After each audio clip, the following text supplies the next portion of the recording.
तो गाइस यार आज बात करेंगे मार्वल सिनेमैटिक यूनिवर्स की 21वें नंबर की मूवी के बारे में, यानी कि कैप्टन मार्वल के बारे में। तो चलो यार स्टार्ट करते हैं।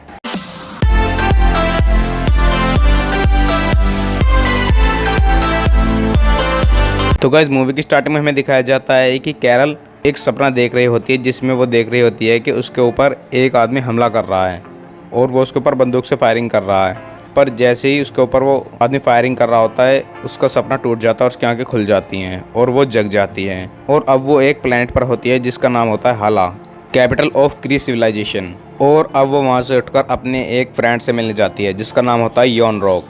अब योन रॉक उसे फाइटिंग स्किल सिखाता है और वो उसे नई नई तरीके से फाइट करना सिखाता है। अब योन उससे कहता है कि मैं तुम्हें आज एक बहुत ही शक्तिशाली से मिलाने वाला हूँ, और वो एक ऐसा इंसान है जिसके बारे में तुम सोचोगे वो उसी का ही रूप ले लेगा, चाहे फिर वो तुम्हारा दोस्त हो या दुश्मन हो या फिर कोई फैमिली मेम्बर। तो कैरल उससे पूछती है कि क्या तुमने कभी उसे देखा है, तो वो उससे मना कर देता है। वो उससे कहता है कि किसी भी क्री इनके लोगों ने उसका असली रूप नहीं देखा है। अब कैरल वहाँ पर पहुँच जाती है और फिर उसे वो शक्ति दिखाई देती है और फिर वो एक लेडी का रूप ले लेती है जो कि कैरल के सपनों में आया करती थी। और फिर कैरल से पूछती है कि आप कौन हैं, मैंने अपने सपने में आपको कई बार देखा है। तो वो उससे कहती है उस परम शक्ति का नाम लोशन होता है, और वो उसे स्कल्स के बारे में बताती है जो कि कई बार क्री सिविलाइजेशन पर हमला कर चुके थे, और इस बार भी वो उन्हें रोकने के लिए उससे कहती है। और फिर कैरल बाहर आ जाती है और वो अपनी एक टीम बनाती है। अब क्री के योद्धा और कैरल एक शिप में बैठे होते हैं और वो कहीं पर जा रहे होते हैं, और फिर उनका कमांडर वहाँ पर आता है जो कि होता है योन। और वो वहाँ कर उन्हें उनका एक नया मिशन बताता है और वो उनसे कहता है कि आज हमें टोबा ग्रह पर जाकर सोलार नाम के आदमी को बचाना है जो कि हमारा ही जासूस था और हमने ही उसे वहाँ पर भेजा था। अब क्री की सारी टीम वहाँ पर पहुँच जाती है उन्हें बचाने के लिए, और वो सब छुपे होते हैं और सही मौके का इंतज़ार कर रहे होते हैं। और तभी कैरल पहुँच जाती है सोलार के पास और उससे उसका कोड पूछती है, क्योंकि हर क्री के इंसान का एक कोड होता है, इसलिए उसका भी एक कोड था और वो उस कोड को सही बता देता है। इसलिए कैरल उसके पास चली जाती है। अब वहाँ पर टोरफा प्लैनेट की लोकल सिविलाइजेशन भी होती है, यानी कि वहाँ पर उसके लोग भी होते हैं जो भी पहले से ही टोरफा प्लैनेट पर रहते थे, और वो क्री के लोगों पर हमला करने लगते हैं। पर फिर बाद में हमें पता चलता है कि वो टोरफा की लोकल सिविलाइजेशन नहीं थी, वो स्कल्स थे जो कि वहाँ पर क्री के लोगों का इंतज़ार कर रहे थे।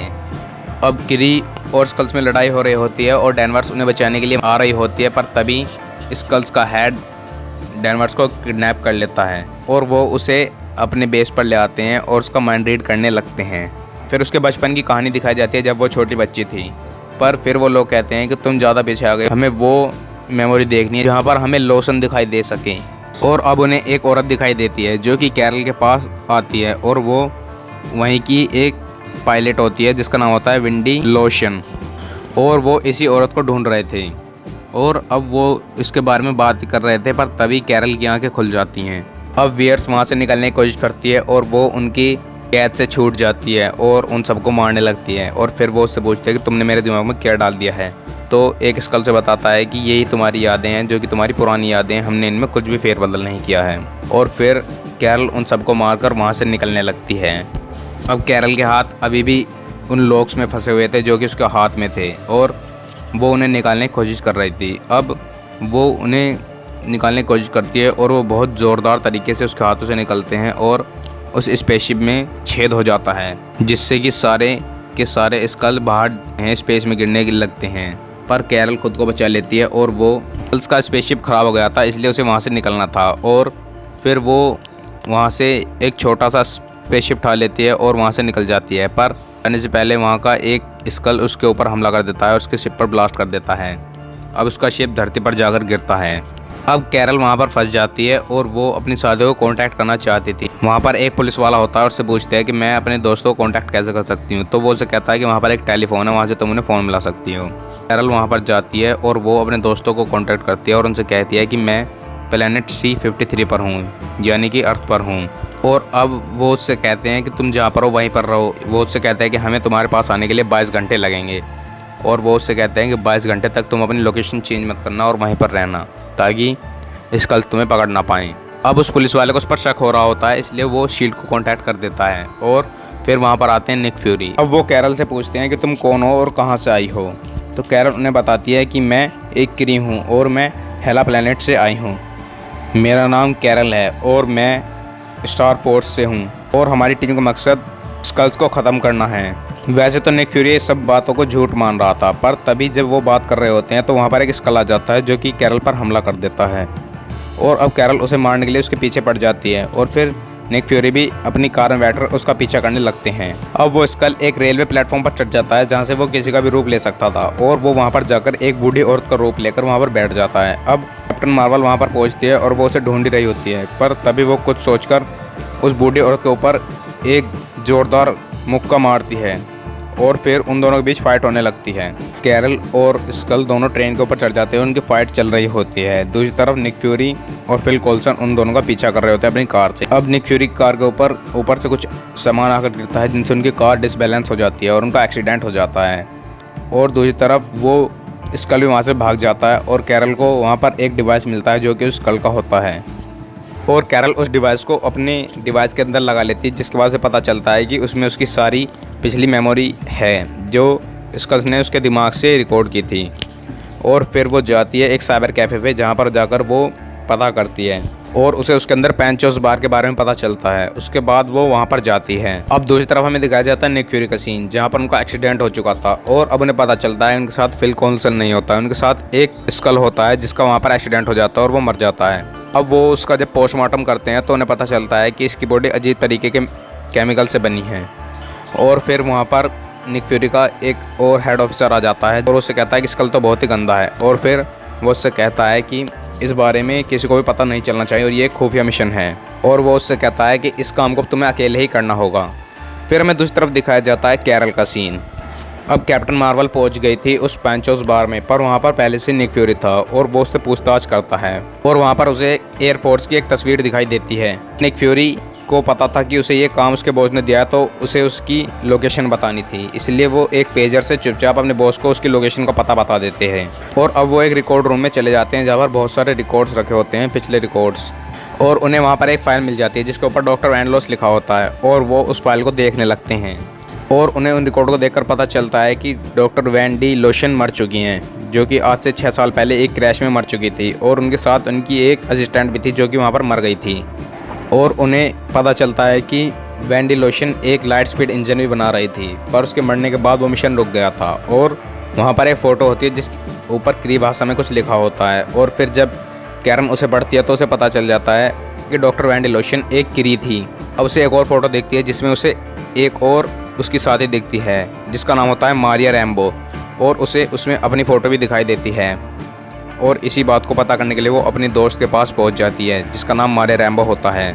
अब कैरन को सारा सच पता चल जाता है और वो कॉल करती है योन के पास और उससे कहती है कि तुमने आज तक मुझे धोखा दिया है और मुझसे झूठ बोला है क्योंकि तुमने मुझे नहीं बताया कि मैं एक इंसान ही हूँ और मैं अर्थ पे ही रहती थी। और उससे कहती है कि जो डॉक्टर वैंडी लोशन है वो भी एक क्री है जिसे तुम परम शक्ति कह रहे थे। और वो उससे कहता है कि मुझे ये सारी बातें तुमसे छुपानी पड़ी क्योंकि जो वो योद्धा थी उसका नाम मार्वल था और वो हमारे लिए एक लाइट स्पीड इंजन बना रही थी जिससे हम स्कल्स को एक बार में ही ख़त्म कर सकते थे। और वो उसे बताता है कि वो वेपन अगर हमें मिल जाता तो हम एक बार में ही जीत जाते, इसीलिए मैंने तुम्हें कुछ नहीं बताया था। अब दूसरी तरफ हमें दिखाया जाता है निक फ्यूरी और उसके साथ वहाँ पर उसका हेड भी होता है और वो निक फ्यूरी से कहता है कि कैरल लाइब्रेरी के अंदर है और तुम उसे वहाँ से अरेस्ट कर सकते हो। और अब उसके बॉस निक फ्यूरी को कहते हैं कि वेरी गुड निकोलस, तुमने बहुत अच्छा काम किया है। और निक फ्यूरी एकदम से चौंक जाता है क्योंकि उसके बॉस ने कभी भी उसका पूरा नाम नहीं लिया था, सब उसे निक फ्यूरी ही कहते थे। और फिर वो समझ जाता है कि वो उसका बॉस नहीं है, वो एक स्कल है। और निक फ्यूरी उससे झूठ बोलता है, उससे कहता है कि हमें वैसे ही उसे पकड़ना है जैसे हमने एक बार हवाना में किया था। तो वो उससे कह देता है कि हाँ हमें वैसा ही करना है। और फिर निक फ्यूरी समझ जाता है और उसे पूरा यकीन हो जाता है कि ये उसका बॉस नहीं है।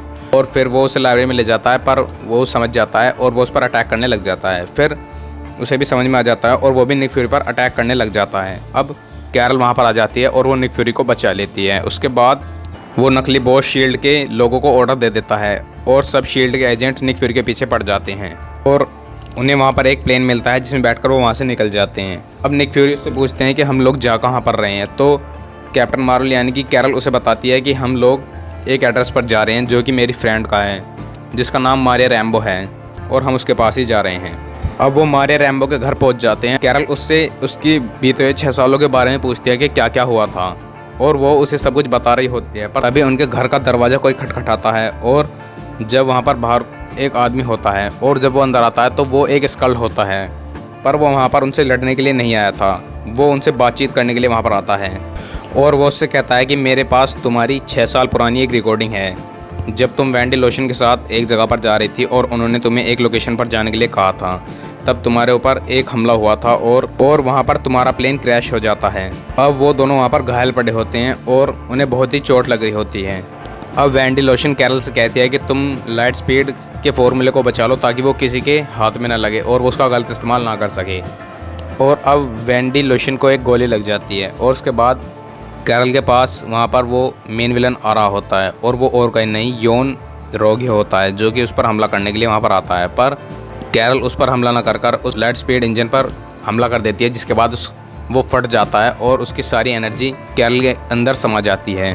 अब इस ब्लास्ट के बाद उसके अंदर कैप्टन मार्वल जैसी शक्ति आ जाती हैं, और फिर योन रोगी सोचता है कि उसे उसका इस्तेमाल करना चाहिए, और वो उसके अंदर अपना खून डाल देता है, जिसके बाद वो उसकी मेमोरी को भी मिटा देता है और उसका इस्तेमाल करने लग जाता है। अब कैरल को सारी सच्चाई पता चल जाती है और वो क्री सिविलाइजेशन की सारी सच्चाई जान जाती है। अब उसे वो मेन फार्मूला ढूंढना था, क्योंकि ये तो बस एक सोर्स था जिससे उसे पावर मिली थी, और हमें पता चलता है कि वो मेन फार्मूला टेज़रेक्ट है, जिससे कैरल को उसकी पावर मिलनी थी। अब स्क्रल कैरल से कहता है कि मेरा एक आदमी तुम्हारे इस जहाज़ को स्पेस तक पहुंचा सकता है। अब कैरल एक जगह पर बैठी होती है और उसके पास मारिया की बेटी मोनिका आती है, और वो उससे उसकी ड्रेस के बारे में बात करती है, जो कि बहुत ही पुरानी थी। अब कैरल नई नई कॉम्बिनेशन ट्राई करती है अपनी ड्रेस के लिए, और फिर वो मोनिका जैसे कपड़े पहन रही होती है वैसे ही रेड कलर का कॉम्बिनेशन अपने सूट के ऊपर बनाती है, जिसके बाद वो उससे कहते हैं कि अब हम दोनों एक ही टीम में हैं। और अब इसी के साथ कैप्टन मार्वल का एक नया कॉस्ट्यूम हमें देखने को मिलता है। अब अगले दिन वो उस जहाज को लेकर सब के सब वहाँ पर पहुँच जाते हैं जहाँ पर वो सीक्रेट लेबोरेटरी होती है। अब स्क्रल उसके अंदर जाता है और वो सभी अपने आदमियों को बुला लेता है, जो कि वहाँ पर कई सालों से छुपे हुए थे। अब वहाँ पर क्री के लोग भी आ जाते हैं और वो उन सबसे फाइट करने लगते हैं। अब दूसरी तरफ हमें दिखाया जाता है कि अब निक फ्यूरी, कैरन और मारिया को टेज़रेक्ट मिल जाता है, और वो उस टेज़रेक्ट को कहीं छुपाने की कोशिश करते हैं, पर तभी निक फ्यूरी के पास जो बिल्ली होती है वो उस टेज़रेक्ट को निगल लेती है, क्योंकि वो एक बिल्ली नहीं होती है, वो दरअसल में एक एलियन होती है, जो कि उस टेज़रेक्ट को अंदर निकल जाती है। और उसके बाद कैरल के गले में एक कंट्रोलर था, और उसका कंट्रोलर योन के पास होता है, और वो उससे कैरन की शक्तियों को कंट्रोल करता है।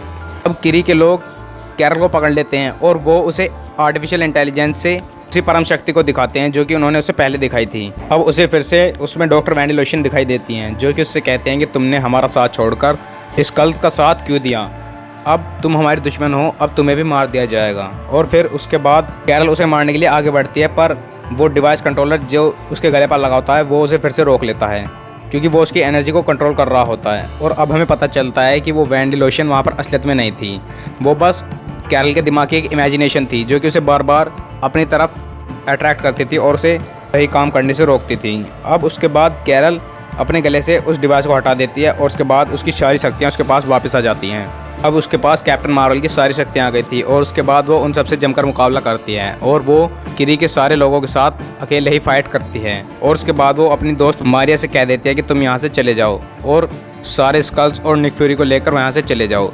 अब योन और कैप्टन मार्वल के बीच में लड़ाई हो रही होती है, और योन फिर अपना एक स्पेसशिप ले लेता है, उस शिप से बाहर निकल जाता है। अब वो शिप ब्लास्ट हो जाता है, कैप्टन मार्वल यानी कि कैरन उसके शिप पर हमला करती है, और वो दोनों ज़मीन पर जाकर गिरते हैं। अब उसके बाद कैप्टन मार्वल अपनी शक्तियों की मदद से फिर से हवा में उड़ने लगती है, और अब वहाँ पर योन ने रोनन को भी बुला लिया था ताकि वो उसकी मदद कर सके, क्योंकि रोनन स्कल्स का बहुत बड़ा दुश्मन था और वो उन सबको मिटाना चाहता था। और योन भी साथ ही साथ ये भी चाहता था कि वो पावर सोर्स भी उसे मिल जाए। और फिर वो उसे बताता है कि अब सारे के सारे स्कल धरती पर हैं, जिनसे वो एक साथ ही उन सबको मार सकता है। इसलिए रोनन अपनी शिप से बहुत सारी मिसाइल छोड़ता है, जो कि डायरेक्ट धरती पर गिरने वाली होती हैं, पर कैप्टन मार्वल उन्हें बीच में ही रोक लेती है और उन सबको बीच में ही ब्लास्ट कर देती है, और वो उसके सारे वेपन्स को तबाह कर देती है। उसके बाद अब उसके सारे वेपन्स को तबाह करने के बाद वो उसके सामने जाकर खड़ी हो जाती है। अब रोनन वहाँ से निकल लेता है, क्योंकि वो उससे पंगा नहीं लेना चाहता था, क्योंकि वो उसकी ताकत को समझ चुका था। अब कैप्टन मार्वल यानी कि कैरल वापस से धरती पर आती है, और वो योन से फिर से पूछते हैं कि तुमने मेरे साथ ऐसा क्यों किया था। तो योन उससे कहता है कि मुझे तुमसे कोई मतलब नहीं था, मुझे तो बस वो पावर सोर्स चाहिए था।